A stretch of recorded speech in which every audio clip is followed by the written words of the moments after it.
Good morning, afternoon, or evening to everyone, and thanks for joining this virtual talk at Google. My name is Danielle Perzik. I'm a researcher here at Google, and today I'm honored to have the opportunity to introduce Dr. Bruce Hood. Dr. Hood is one of those broad thinkers who really exemplifies building bridges between academia and the public. In fact, because of this, his official title at Bristol University is Professor of Developmental Psychology in Society. Dr. Hood's work on how the developing mind is shaped is not only essential for understanding ourselves as humans in the modern world, but also for designing technologies like artificial intelligence. A little background on Dr. Hood. He did his Ph.D. at Cambridge, followed by appointments at University College London, MIT, and Harvard. He's a fellow of the American Psychological Society, the Royal Institution of Great Britain, and the British Psychological Society. He's also an entrepreneur and an author. He's the founder of zoomtalks.org and has written 4 popular science books, including SuperSense, The Self-Illusion, The Domesticated Brain, and Possessed. He's appeared on various radio and TV shows, and he co-hosts the BBC podcast, The Happiness Half Hour. Moreover, this isn't his first time engaging with the Google community. He participated in Sci-Fu in 2010. Dr. Hood will begin with a talk, and then we'll have about 20 minutes for a Q&A. So with that, I give the floor to Dr. Hood. Well, thank you, Danielle. Thank you for inviting me to talk to you about how minds are constructed. I'm a developmental psychologist, and of course, that is all about how we develop our minds. But I suppose I've actually worked on quite a few different aspects of human psychology. And so if you look at the sort of the work I've published in the past, it's not just on children, but also on adults and other things. But I suppose one of the unifying theory or themes of all my research is I'm really fascinated by those sort of aspects of human behavior or thought that we just take for granted. But when you look at them more closely, then they're decidedly more peculiar than you first imagined. So they're sort of captured by this theme of the devil's fork, which at first pass looks quite straightforward until you look at it a little bit more closely and you realize that things are not always as they seem. So as Danielle was saying, I've published 4 popular science books. And in all of them, I think there is a common theme that I really want to bring to your attention today. And really that theme is what I call the essential mind. So the first book I wrote about was about supernatural thinking and why we believe in the unbelievable. And I traced the origins to lots of adult supernatural thoughts to the way that children reason about the world. And part of that involves how we essentialize different components of the world. And I'll say more about that in a moment. The second book was really challenging this sort of assumption that we have this self. And I called this book The Self-Illusion, which in many ways was probably my most controversial and yet successful book, because it really deconstructs what is a common perception is that we are integrated, coherent individuals inhabiting a body in control of our limbs and our thoughts and free will and all those sorts of things. And I showed from the neuroscience perspective that that position was rather untenable. I then wrote about the evolution of prosociality in humans in a book called The Domesticated Brain. And in it, I put forward a controversial idea that humans have been social really from very early on, and many of our ancestors are. But that sociality underwent an incredible change following the last ice age as we transitioned from hunter-gatherers into becoming settled and developing agriculture, farming, and all the other things, because that required a different type of interaction. That required much more prosociality. And in a way, I think we've been domesticating ourselves, selecting each other for those aspects of prosociality which are the most conducive to living in groups. And then my most recent book, Possessed, Why We Want More Than We Need, was really an attempt to understand this relentless sense of consumerism, why we feel compelled to own more and more things. And I could have focused on that for today's talk, but I really wanted to use this opportunity to speak to Google about this sort of unifying theme, which is actually covered in chapters in all of these books, and that is essentialism. What do I mean by essentialism? Well, you can trace the roots of this term essentialism back to the Greek philosophers such as Plato. But I thought I would situate it in some common sort of observations, which seem very disparate until you realize that they all evoke some sort of essentialist explanation.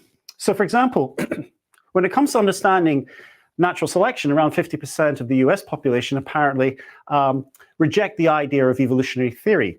And I would argue part of the reason is because that when we look around the natural world, we see species as being essentially different from each other, rather than appreciating that all life forms have a common ancestor. It also sort of explains a rather bizarre and peculiar notion that some people think they can become, if you like, inhabited by the personality or traits of donor organs. So, for example, people having heart surgery or heart replacements or kidneys, it's not uncommon for them to report that they've taken on the personalities of their donor. And I would argue that's because that's an over-application of essentialist reasoning. More generally, I think one of the reasons people are concerned over something like, for example, genetic modification is, yes, it's partly dangerous in the sense that you're tinkering with technologies which might be potentially dangerous getting out of the lab. But I think a fundamental reason for why people are worried about things like GM is because it seems to violate the principles of nature. It seems to be tinkering with nature. And that's why they're kind of called Frankensteinian foods. And I think that term Frankenstein is apt because it captures this abhorrence or this fear of anything which violates the states of nature. And now that I think about it, actually, if you think about Frankenstein and many other sort of monsters, very often their repugnance or revulsion at them is because they seem so unnatural. But ultimately, I would suggest that that also is, if you like, or at least is partly in response to this essentialist way of seeing the world. It also explains economic behavior. For example, why we value original works of art over identical duplicates. And I'll be spending a little bit of time on that because I think this is a very good case example of how essentialism starts to shape our attitudes and preferences. But I've also just thrown in a couple of more generic themes, which I think you can understand through the perspective of essentialism. Once you put on those essentialist spectacles, lots of these behaviors seem to make a lot more sense. So prejudices against various groups that we consider as different from ourselves, different races, different genders, different ages.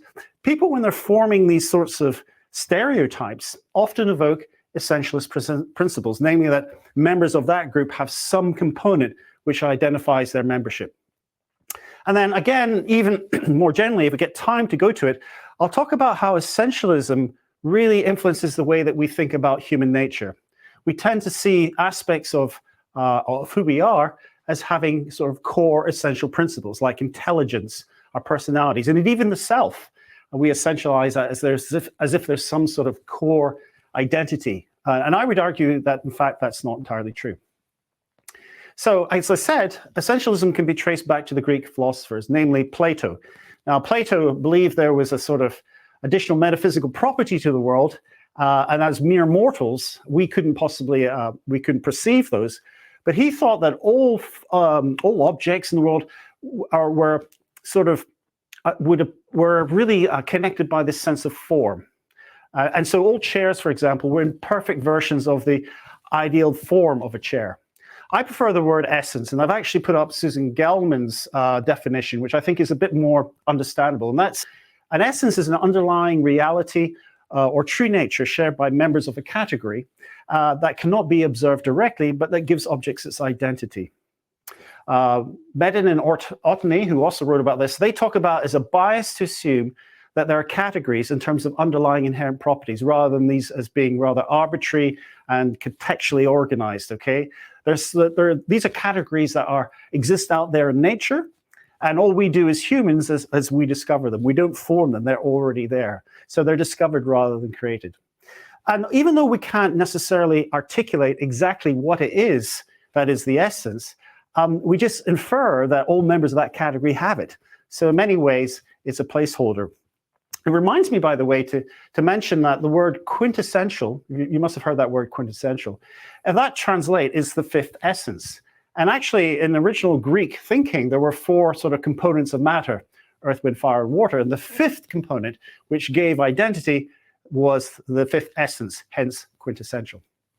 So it's a way of thinking which is kind of universal, and it operates in different areas of thought. For example, I'm going to hopefully cover physics, biology, and a bit of psychology today to show you how it shapes the way that we think about the world. And finally, it's early emerging. So again, this really applies to my research interest in studying children. These are my daughters, by the way, but children spontaneously generate their understandings of the world. We don't educate them necessarily. Education is actually a fairly recent invention in terms of human evolution, but we're born with brains which make sense of the world. We chop the world up and we try to understand it by applying what we call naive theories. Now, naive theories are, unlike formal theories, are not taught. They're intuitive, they're spontaneous. They're just the ways that the children think about the world. And if you visit any psychology department which has developmental psychologists working in them, very often they'll be working on various domains of thought. So for example, how children reason about the physical world, how they think about living things as a specific type of physical thing, and indeed how some living things seem to have a sort of a psychology or mental worlds. And in each of these domains, you can find evidence that babies, even before they're 1 year old, are reasoning about the nature of the physical world, they're reasoning about the nature of living things, and they're even starting to attribute minds. They don't have to be taught this. This is just the natural way of thinking. And in each of these domains, they are applying this sort of essentialist principle. So I've been talking about essentialism, I've been talking about essences, but I haven't really given you a clear example. So I think now what I'm going to try to do is demonstrate to you how our minds tend to essentialize aspects of identity. And for that, I'm going to begin with the famous ship of Theseus problem. Some of you may have heard of it, but if not, this is the story which was first regaled by the Roman diarist Plutarch, talking about the king Theseus, who was this famous Greek king, who was revered so that when he died, they decided to put his famous ship on display so that all his followers could kind of visit it. Now, over the years, the shipwrights would return back to look at the ship and discover that bits of it had rotted away. So they'd replace the planks, till eventually there was none of the original material. So Plutarch poses a question: is this still the same ship of Theseus? And our intuition is that, yes, it's still the same ship. It's just been renovated and repaired over the years. It's as if there is some property over and beyond the physical composition which gives it its identity. And you might say, well, I don't really have a problem with that. Okay, well, what happened if the shipwrights hadn't thrown away all the wood they replaced, but kept it in storage and then rebuilt a second ship, which now is the ship of Theseus? So you can see that I present you with a bit of a conundrum, and that is this idea that there's some property, some metaphysical property, which goes over and beyond the physical composition of things. And by the way, that's not a ship of Theseus, that's the Cutty Sark, which is a ship which is revered. It's a 19th century clipper that people really, it's a museum attraction.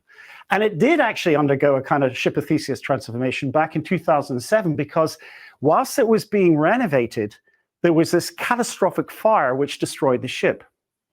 But the very next day, the owners were very quick to point out that, oh no, don't worry, everything's okay, because we had 51% of the material kept in storage. It just seems a little bit too convenient that they've got just over 51% of the material. How could they possibly have known that? But I think it strikes at this fear that, you've got to have the majority of the original material in there to call it the same thing, to retain its identity.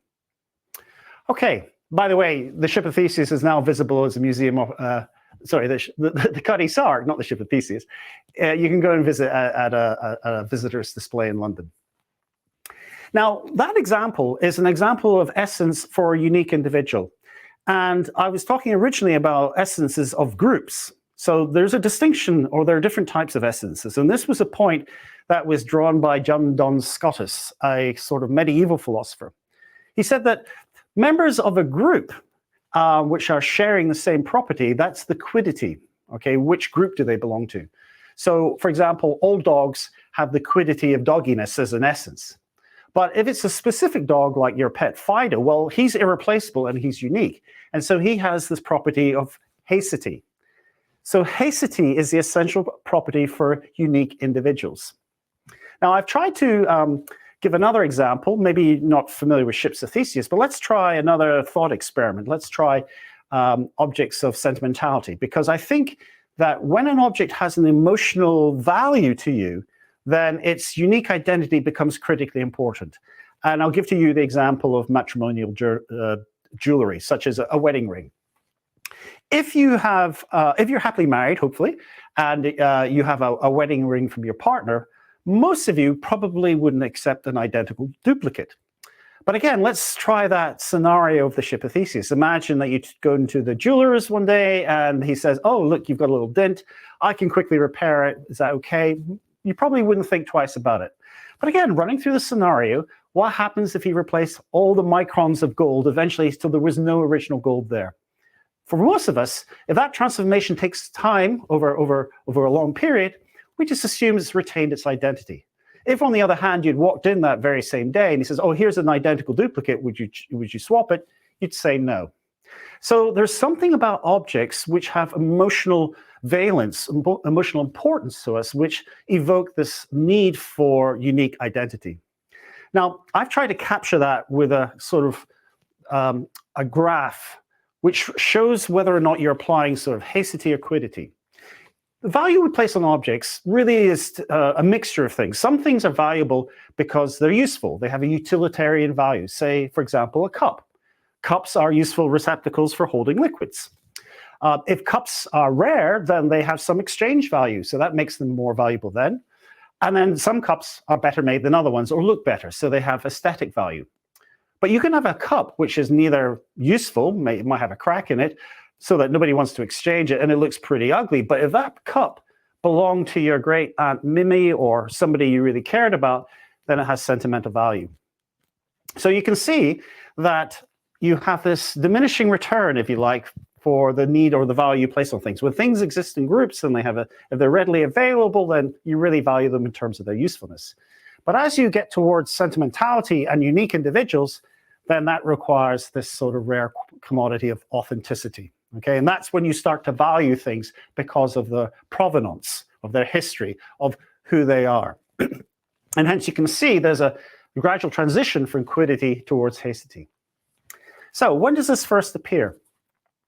This is a wanted poster from a park in Bristol where I live.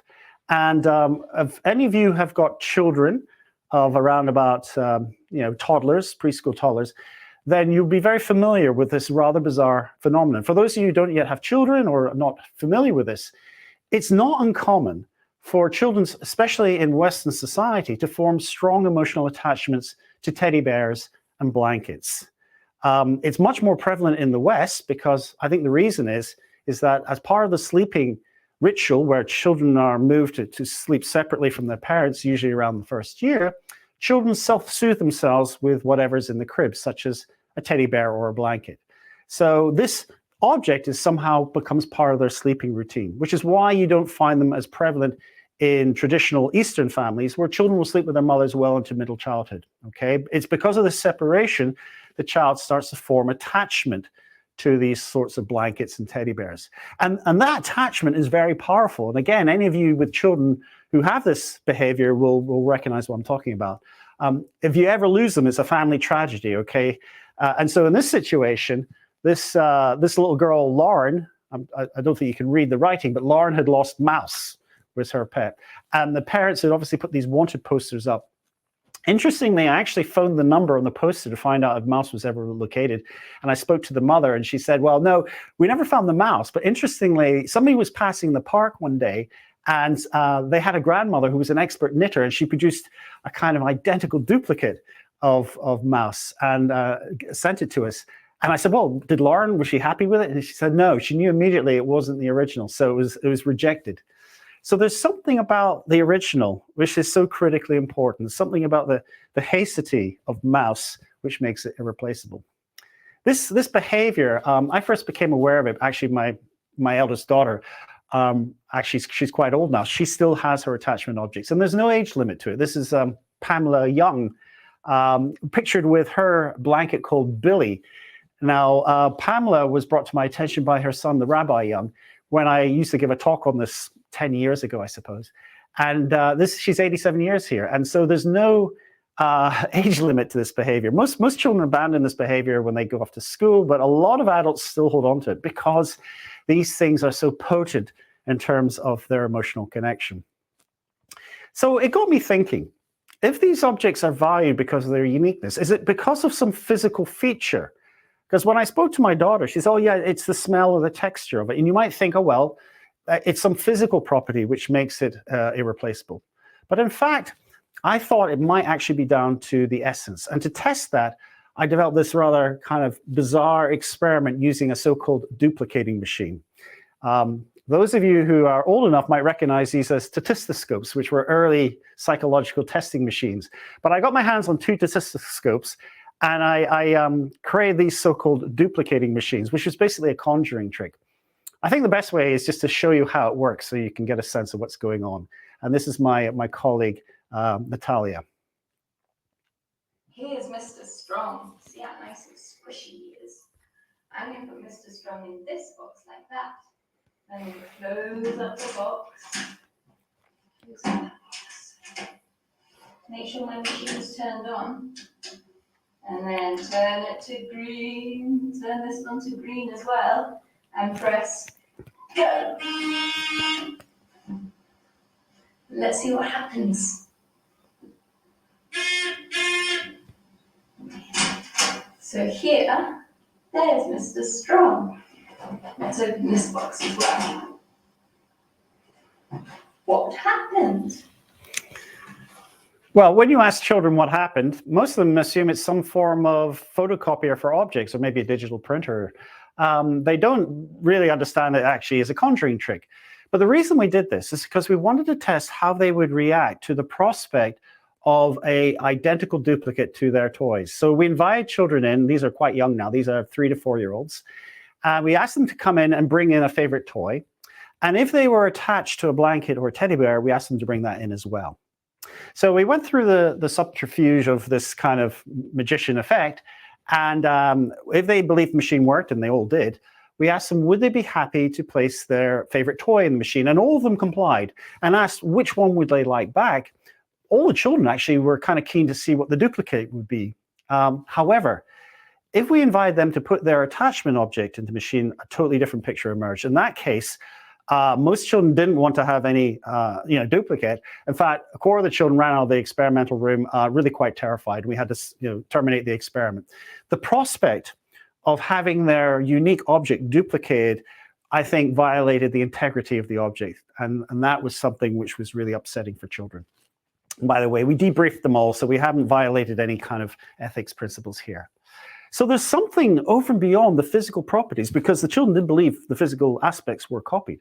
There's something over and beyond the physical nature of something which confers its unique identity. And I think that's the essence. And this sounds like, oh, well, that's maybe what kids think. But actually, if you start to think about it, it's actually the same mechanism which is operating when we're valuing memorabilia. So to test that, we did another set of studies with slightly older children. These are 6 and 7-year-olds, because we wanted them to do a relative comparison of value. And that's a little bit complicated for 3-year-olds, but 6-year-olds kind of can do this. And in this situation, we had 2 objects, a cup and a spoon. And we showed them the duplicating machine. And then we presented 1 cup or 1 spoon. And we said, this object is valuable because it's made of silver, and silver is a valuable metal. Or we said, this cup or the spoon is valuable because it belongs to Queen Elizabeth. Queen Elizabeth is somebody they actually, Queen Elizabeth II, I should point out, is a celebrity that 6-year-olds all recognize. We then put the object into the machine, duplicate, and we asked them to give the value of both. Now, if the object was said to be valuable because it was made of silver, the children unanimously thought that the other object was equally valuable because silver was a property of the group. However, if we said that the object was valuable because it belonged to Queen Elizabeth II, then they thought the original was worth so much more than the copy, as indeed would adults, because, of course, this is exactly the same sort of behavior which underpins the provenance collector, the collectors who are looking for the authenticity and the original thing. And actually, this way of thinking really influences a lot of our attitudes and the value that we put on things. We're buying original luxury goods as opposed to identical ripoffs. We would prefer the original. And I think that's underpinned by essentialism. It also explains, I think, the emotional connection that people have with certain celebrity memorabilia. People would love to put on Mr. Rogers' sweater, you know, the famous child presenter. It's actually in the Smithsonian. It's on display.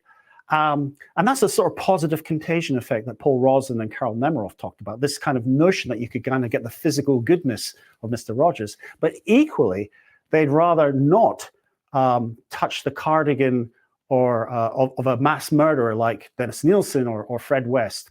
In fact, I used to do that as a demonstration when I first started talking about this. I'd hold up a cardigan and say, would you wear this for $20? And people's hands would go up. And I said, would you wear it if you knew it belonged to Fred West, a British mass murderer? And their hands go down.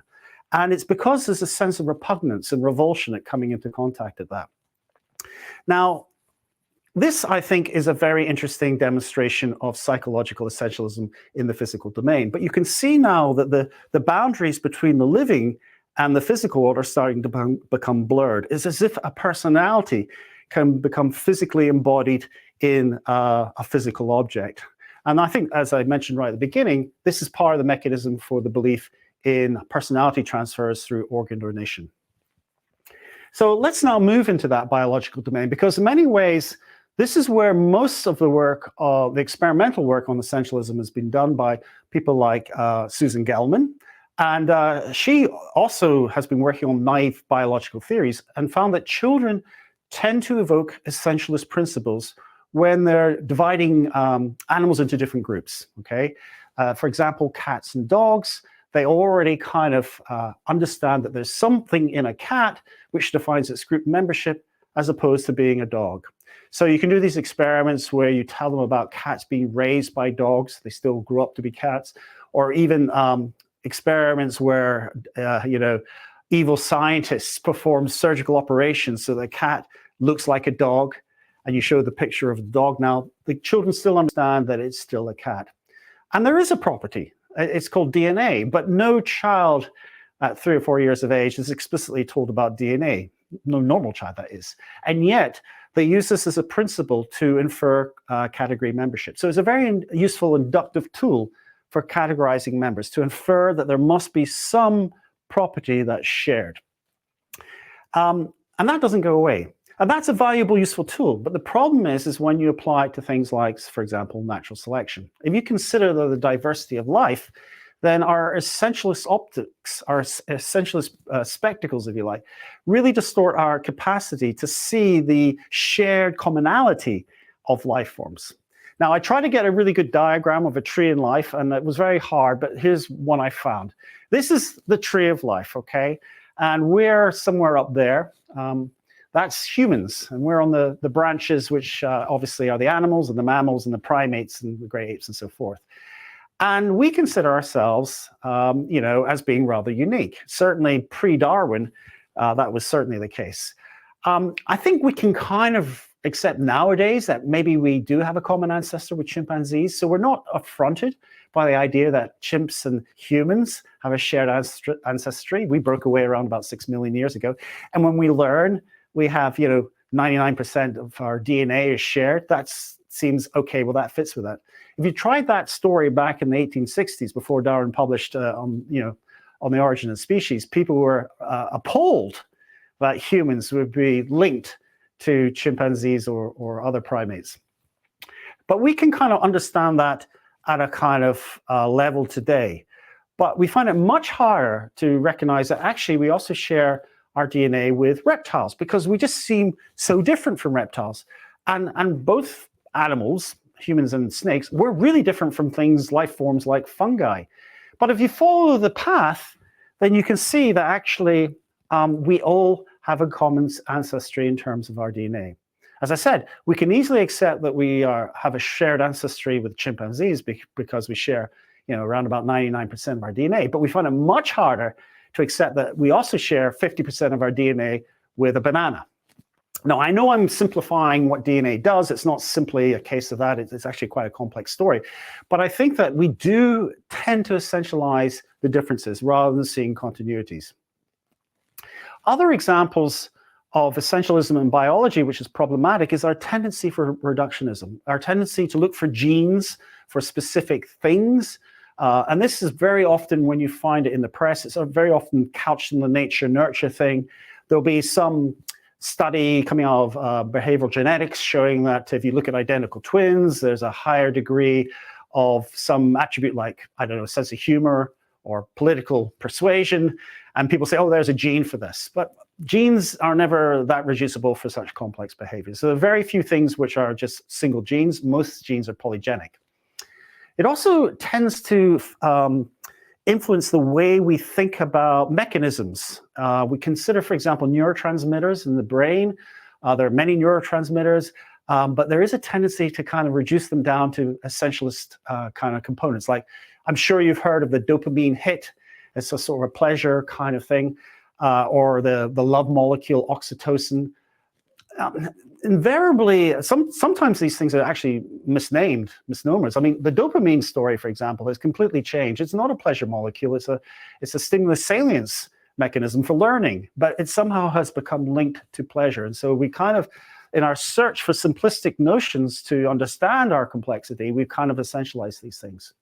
Even, and I'm a kind of former neuroscientist, we're also guilty of this with our tendency to do sort of, I call it neo-phrenology, this sort of bumps in the head approach, this tendency to see selective areas of the brain as being localized for function. At one level, we've kind of got left and right brain. You may have heard, oh, I'm a right brain person or left brain person. But even something like emotions, which you would be very surprised at. Most people don't appreciate that actually in the brain, one emotional state is indistinguishable from another. If you actually look at brain activation, say during fright and pleasure, or things which you might think are diametrically opposed, you can't tell the difference. And this is a point that Lisa Feldman Barrett has made in her books on emotion. She says that actually emotions are constructed narratives. At the physiological level, there's no difference between these different states. And so we essentialize them. We think, oh, they must have some sort of unique identifying property, but they're not. Even sensory specificity, we talk about the brain, like the visual areas. We've got areas which code for shapes and codes for color and codes for movement. In fact, these areas are totally interconnected. And that kind of reductionist view really, I think, is simplifying the complexity that exists. The systems are parallel. They're never reducible in the way that we tend to talk about them. But I thought I'd just say why this is important. And I was going to focus a little bit about the medical models of mental illness. And this is really relevant in the US, where there's an over-medicalization of mental illness. And that's partly historical, partly political, partly economic. The medical model of mental illness can be traced to Kraepelin, who argued that these are somehow disorders or imbalances of the brain, and that if you can identify the imbalance and correct it, then you'll sort of you'll cure the mental illness. So, for example, if you take something like depression, okay, this is an imbalance according to the medical model that creates all these sorts of symptoms. All right, so that's what we would call a syndrome. But increasingly, and if you look at the past 50 years of this approach to psychiatric illness, we're now realizing that this is a rather fruitless approach because, first of all, we haven't been able to really identify the sorts of imbalances which you would need for a medical model. The effects of, we know certain drugs work, but we don't know how they work. And increasingly, this sort of diagnostic approach to mental illness has been challenged. In Europe, for example, the approach is much more based on the symptoms. And so you can have symptoms which are all correlated. And it's not the case that they're caused by a unitary disorder, but rather depression is the sort of the emergent property out of it. So rather than it being the etiology or the core deficit which creates the symptoms, what the symptom-based approach would say was, no, these are all symptoms which are related to each other. And then the label that we give it is the so-called depression. So this is the difference between symptoms versus a syndrome approach. The reason it's, I think, more prevalent in the US is because of your healthcare system, because it's paid for by insurance. And so you do need to have a diagnosis in order to get the compensation. And that's one of the reasons the DSM, the Diagnostic Statistics Manual, is so prevalent. But interestingly enough, your Institute of National Health, Mental Health, is actually starting to reject grants which are solely based on the DSM. So I think we're wising up to the fact that there isn't an essence of depression as such, but rather this is a sort of, I call it an emergent property out of all the symptoms. So things which are commonly going together are poverty, trauma, all these sorts of things can create something that we would just call depression. It's not the other way around. So we have these categorical minds. Our tendency is to see things into categories. And that's actually an efficient way of viewing the world because, we're cognitive misers. We don't have a lot of spare capacity. And so we need to chop the world up into patterns because it's more efficient. But that leads to us into the realms of essential thinking. We hold all sorts of notions about this, as I've already hinted at: dispositions, personality, sexuality, intelligence, emotions. They're all considered as kind of categories, but in fact they are continuous spectrums. People are on spectrums. They're never actually boxed. But our tendency is to categorize people because it's a very quick way. It's a very efficient strategy for stereotyping, and that's generally a more efficient way of dealing with complex information load. But that's problematic. By the way, I just came across Nina Strohmeyer's work. When it comes down to what's the most essential category or what's the most essential component of who you are, it turns out whether you're good or bad, that's one thing that people say is actually something that is somehow metaphysically stored in your body. Why is that problematic? Well, the essentialist view is problematic because you tend to impose boundaries where there are none. Okay, you don't see commonality. You tend to see these as discrete because in creating the boundary, you're forming the group. And in doing so, there is a tendency not to treat these as statistical patterns, but to assume that they have some etiology, there's some origin, there's some core component, as we saw with depression, for example, which leads to the pursuit of mechanisms which might be not there at all. As I said, the search for imbalances, chemical imbalances in the brain have generally been fruitless. These medications do work, but not because of the so-called change in the imbalance that we think they're correcting. There are other reasons that are going on here. And I suppose a very strong essentialist viewpoint when it comes to human personality, I think is a rather negative view. It seems to suggest that there are aspects of who we are which you can't change. And it leads to sort of a fixed mindset, assuming that you inherently have some disposition suggests that you can't change, where in fact, all the evidence is that you can.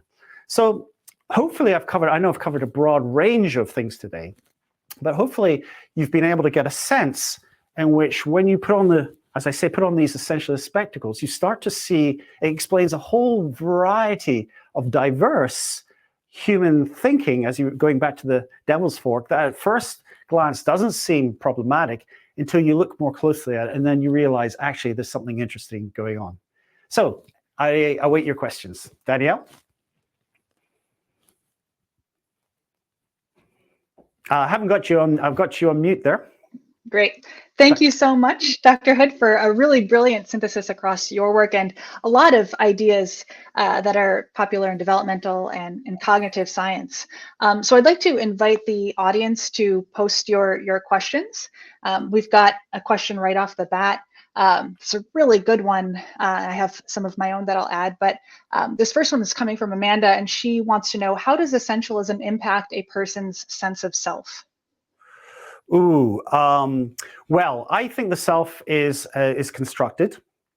I wrote that in the Self-Illusion, and in that book, and also I suppose in the Domesticated Brain, I pointed out that we conceive ourselves as integrated individuals with a unity, where in fact we are constantly changing. We think we're going to be the same in the future. There's a wonderful phenomenon where you ask people to imagine themselves 10 years from now, and you say, do you think you'll be any different? People say, I'll be the same. And then when you ask them to reflect 10 years ago, do you think you're the same person? There's a tendency to say, well, no, I've changed a lot.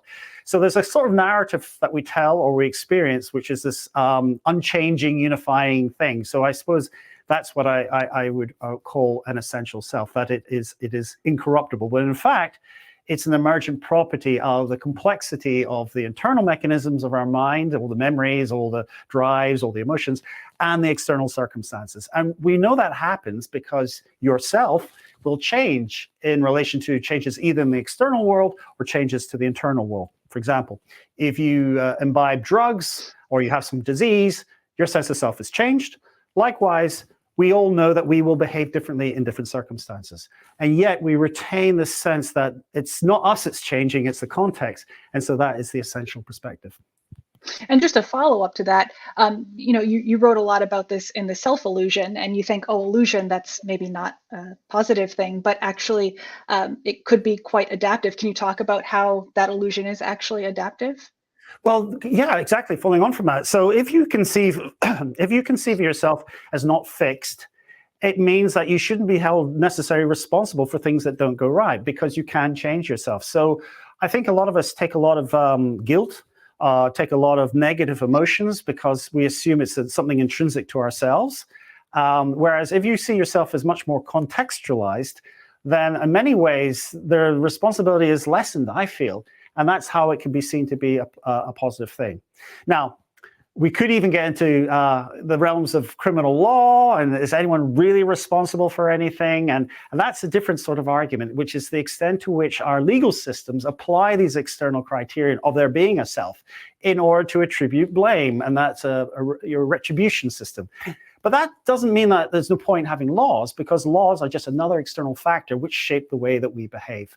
So the self is an illusion, doesn't mean that we don't experience that sense of integrated individual, but it's much more constructive than we appreciate, because we're the center of it, as it were. We can't step out of ourselves. Great. We've got a couple of questions from Mary here. How do you see adding sentimental values with technologies such as AI? Ooh, oh, that's a great one, isn't it?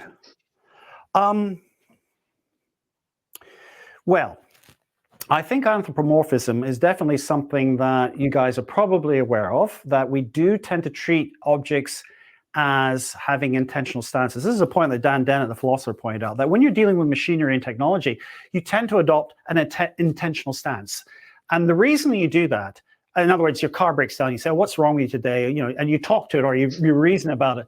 And part of the reason that we do that is not because we really believe the car is alive, but it's because it enables you to apply a systematic approach to fixing the problem. But some people do form, sentimental attachment to inanimate things, but they typically are things which are representative or come from other people to whom we feel a strong connection. I don't think we would be as equally inclined to form sentimentality to a technology unless it was designed to induce those feelings of unique emotional connection. And in that case, I don't see any reason why you couldn't. So it'd just be the skill at creating that sort of technology. Question from Martin. Some of what you're describing sounds like a social contract, a convenience for accurately referring to external objects. Is essentialism just a sort of social linguistic device? No, and that's a good question, because it allows me to do another demonstration. It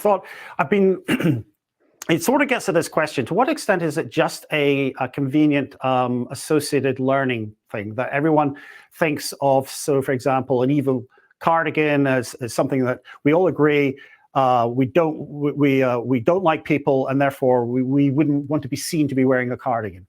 I would say, actually, no, I think it triggers within us a deep intuitive revulsion, which is a biologically oriented thing. And to show you this example, consider a situation where you have a biography of Adolf Hitler. It's a book written about all the atrocities. That book is a physical representation of all the evil that person did. Would you be happy holding that book? Most people will say, yeah, of course, it's a biography of Adolf Hitler. And I said, but what about if you were holding a cookery book? Would that present any problem? People say, no, it's a cookery book. And unless I tell you, well, that's a cookery book that belonged to Adolf Hitler, in that situation, people would be reluctant to touch it. Now, on one situation, we have a documentation of all the atrocities. So that should be triggering a lot of the negative associations that we all agree is bad.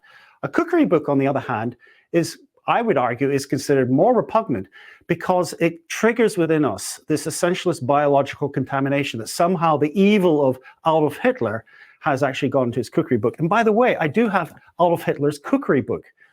Someone has actually written a book about Adolf. That's why I brought it, so it's a good opportunity to show you it. It's called What the Food the Fuhrer Ate. Now, obviously, this isn't his book, but my point is this. If it was simply a convention then we would not feel that differential disgust. But because it taps into a kind of individual notion, which is intuitive, that often people can't articulate, I think it's tapping into this essential way of seeing each other and the world around us. I hope that sort of makes sense. Question coming from Sandeep. Eastern philosophy very much hinges on cutting through the illusory self as path to well-being. Do your experiments back that claim? I haven't done experiments on that directly, but I do work in well-being now. I have done for the past 4 years. I teach a course called The Science of Happiness. And in it, I advocate evidence-based techniques which make people feel happier. And what has become apparent to me is that many of these techniques work because they attenuate the sense of self. It's sometimes called self-loss or self-annihilation or whatever. But what they do is they change your perspective. From focusing on your internal self to thinking about yourself in the context of the world at large and other people in general. So the flip side of the self kind of egocentrism is actually the other people, or the more pro-social side of it. So I think that if you can find techniques which do that, or we know that certain psychedelics have that effect, they deconstruct the sense of self, people feel a much greater connectedness with the cosmos and with other people around them, and that generally makes them feel happier. So yes, if you can, you're referring to the Buddhist philosophy of anatta, which is no self. The idea is that you start to try and develop meditative processes or introspections which deconstruct the sense of self, and then you experience a greater oneness with the cosmos. So yeah, I think it does have real implications on our own personal happiness. Question from Tony. Can you speak a bit about the origin of cognitive behavioral therapy as a therapy for pain management? Well, CBT, as I remember, was basically put forward by Aaron Beck, I think, who sadly passed away this year at the age of 100. So he had a good innings, as they say here. Cognitive behavioral therapy really operates by getting you to rethink the impact, the emotional context of negative life events. You see, the Greek philosophers, the Stoics, like Epictetus, pointed out that it's not what happens to you in life which is what really matters, it's how you respond to it. And so that's where all positive psychologies, including CBT, seem to operate. They change the way that you think about problems. They get you to, for example, step back from a problem, to observe it or review it in a much more positive framework, to document it, to write it down. All of these therapies share a common kind of mechanism of reevaluating the actual impact, rather than trying to experience it from the inside out, as it were. And that's why journaling and all of these activities force this distance from the emotional impact of it. Great. Question from Effie.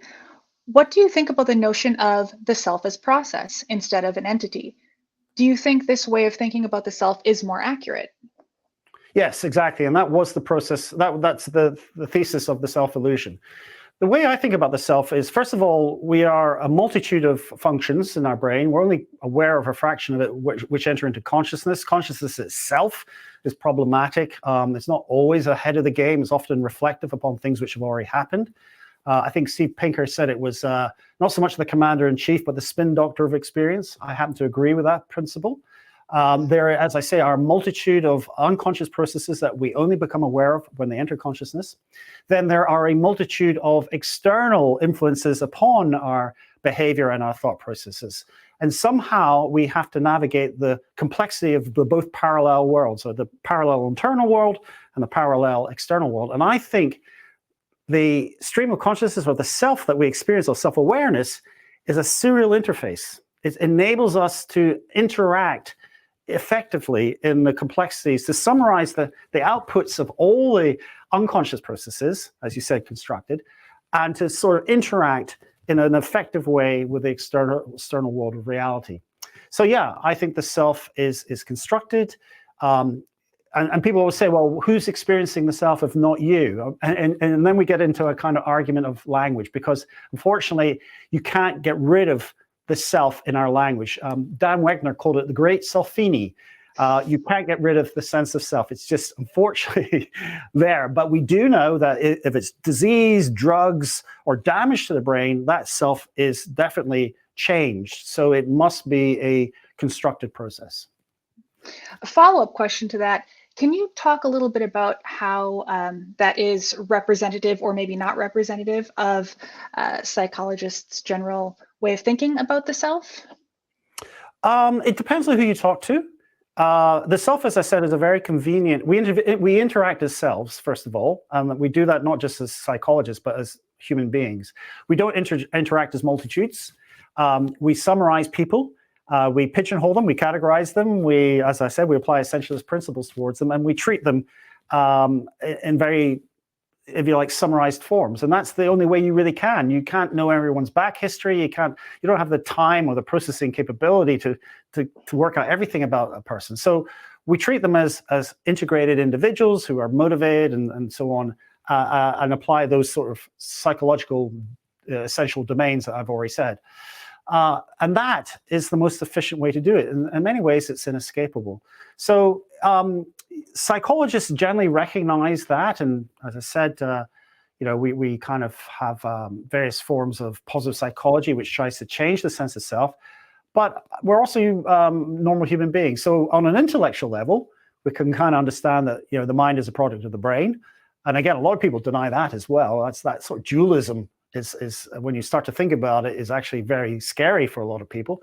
But as normally going around our day, we interact as selves. So very few of us would readily accept that, oh yeah, I'm totally aware I'm a construction.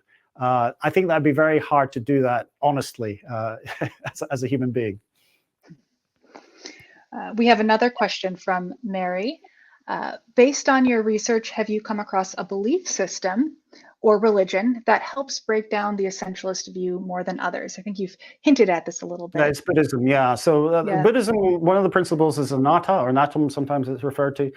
And that's where to seek enlightenment, you have to transcend the self to obliterate the sense of self, and then you will be able to become enlightened. So yes, Buddhism is the most closely associated with that. But all religions, if you start to look at the way that they, if you start to dig down into some of their beliefs and practices, often have prosociality and reduction of egocentric goals as a prime objective, because I think they realize the strength is within the group and not necessarily the individual. We have a question from Daryl. Can you share any thoughts you may have on what, if any, individual attributes tend to be associated with more versus less essentialist reasoning?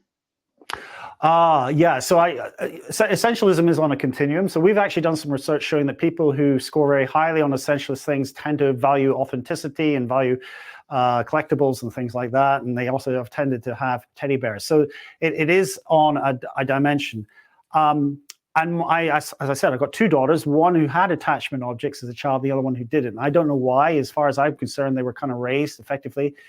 I suspect it's just going to be one of these interesting aspects of human personality, which has some genetic contribution, without falling into the trap of talking about a gene. But whether you can make someone essential or not, well, probably you can, because, for example, I would imagine that being raised, I think it's an interesting thing that, I talked about these attachment objects. You don't find them in the animal kingdom, with one exception: domesticated dogs. They also form strong attachments to playthings and behave very much like children in that way. So maybe that essentialism is this need to form strong emotional bonds. And that is something that obviously early socialization and early rearing can either impair or support. So it could be the case that it's something to do, is a factor. I'm not going to say it's causal, but it's a factor in whether or not you start to essentialize stuff. But yeah, I think it operates. I think we all do it. But whether we become sentimental, I think there's a lot of variation there. Some people just don't have that. People who tend to score probably higher on psychopathy or psychopaths probably don't care too much about the essential nature of things. People are disposable as our objects. We have another question from Sandeep. How does mindfulness differ from flow state with regards to what they do to our sense of self?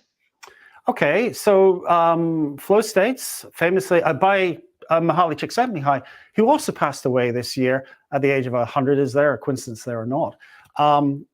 He described this state of active engagement when you're doing a task that is sufficiently challenging but not overwhelming, and then this means that you kind of rise to it and time evaporates and you're fully engaged and all sorts of pleasant experiences happen with that.